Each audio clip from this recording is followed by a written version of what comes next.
Hello good morning. Welcome back to our channel again. ఎలా ఉన్నారండి అందరూ? నేనైతే చాలా బాగున్నాను. మీరందరూ కూడా బాగున్నారని ఆశిస్తున్నాను.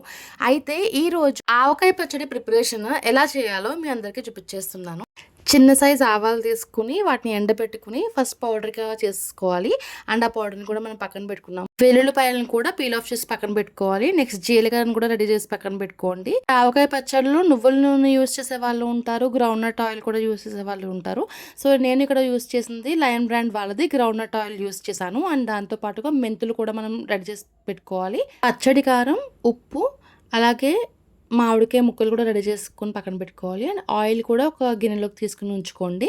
నెక్స్ట్ కొలతల విషయానికి వస్తే ఇక్కడ మేము తీసుకున్నది ఆవకాయ పచ్చడికి 2.5 తవ్వల పచ్చడి కారం తీసుకున్నాము. 2.5 తవ్వల కారానికి 1 తవ్వ ఉప్పు తీసుకున్నాము, సాల్ట్. అది కూడా ఇందులో యాడ్ చేసేసి బాగా కలుపుకోవాలి. నెక్స్ట్ ఆవపిండి, మెంతులు, జీలకర్ర ఒక్కొక్క ఇంగ్రీడియంట్ చప్పున యాడ్ చేసుకుంటూ వెళ్ళి ముందుగా పీల్ ఆఫ్ చేసి పెట్టుకున్న వెల్లుల్లిపాయలు రబ్బలు ఉన్నాయి కదా, అవి కూడా ఇందులో యాడ్ చేసుకోవాలి. ఇప్పుడు మనం యాడ్ చేసిన ఇంగ్రీడియంట్స్ అన్ని కూడా బాగా మిక్స్ చేసుకోవాలి. చేతితో బాగా మిక్స్ చేసుకున్న తర్వాత ఆయిల్, నేను ఇక్కడ గ్రౌండ్ నట్ ఆయిల్ యూస్ చేస్తున్నానండి. మళ్ళీ చెప్తున్నాను, గ్రౌండ్ నట్ ఆయిల్. ఆ గ్రౌండ్ నట్ ఆయిల్ని కొంచెం కొంచెం వేసుకుంటూ బాగా మిక్స్ చేసుకోవాలన్నమాట ఇంగ్రీడియంట్స్ అన్నీ కూడా.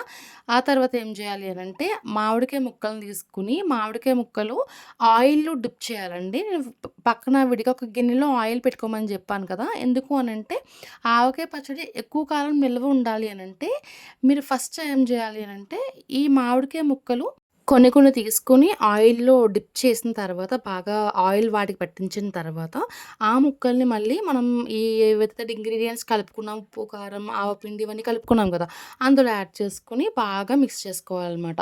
ఇంకా ఏమైనా మీకు ఆయిల్ యాడ్ అవుతుంది అనుకుంటే కొంచెం ఆయిల్ కూడా ఇక్కడ యాడ్ చేసుకోండి ఈ ప్రాసెస్లోనే. ఆ తర్వాత ఒక డబ్బా తీసుకోండి, ఆర్ మీరు ఏదైనా ఒక జాడి లాంటిది తీసుకున్నా పర్వాలేదు. ఇక్కడ నేను ఒక డబ్బా అయితే ఒక బకెట్ లాంటిది తీసుకున్నాను అనమాట. తీసుకుని అందులో ఫస్ట్ ఆయిల్ వేయాలి మనము. ఆయిల్ వేసాక ఏదైతే మనం మిక్స్ చేసి పెట్టుకున్నామో ఆవకాయ పచ్చడి మిశ్రమం అంతా కూడా యాడ్ చేసుకోవాలి. ఇది మొత్తం యాడ్ చేసుకున్న తర్వాత లాస్ట్‌లో కూడా కొంచెం ఆయిల్ పైన వేసుకోవాలండి. ఇది ఒక 3 డేస్ అలా ఉంచేసాము అంటే ఆయిల్ మొత్తం పైకొచ్చేస్తుంది. పచ్చడి మొత్తం ఇలా కిందకుండి ఆయిల్ అంతా పైకొస్తుందనమాట. సో 3 డేస్ తర్వాత మళ్ళీ ఇంకొకసారి ఈ పచ్చడి అంతా కూడా మనం కలుపుకోవాలి. సో ఇలా చేస్తే మనకి ఆవకాయ పచ్చడి రెడీ అయిపోతుందనమాట. ఈ 3 డేస్ తర్వాత ఇది మొత్తం తీసుకుని మిక్స్ చేసిన తర్వాత జాడీలో మనం పెట్టేసుకోవచ్చు. ఆర్ మీ దగ్గర గ్లాస్ జార్స్ ఉన్న వాటిలో పెట్టుకోవచ్చు. జాడీ ఉన్న అందులో పెట్టుకోండి.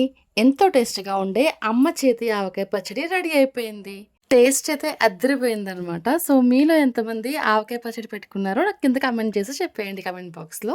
అండ్ నా ఈ వీడియోస్ కనుక మీ అందరికీ నచ్చినట్టయితే లైక్ చేయండి, షేర్ చేయండి, సబ్స్క్రైబ్ చేయడం మాత్రం మర్చిపోకండి. Thank you so much for watching. Thank you.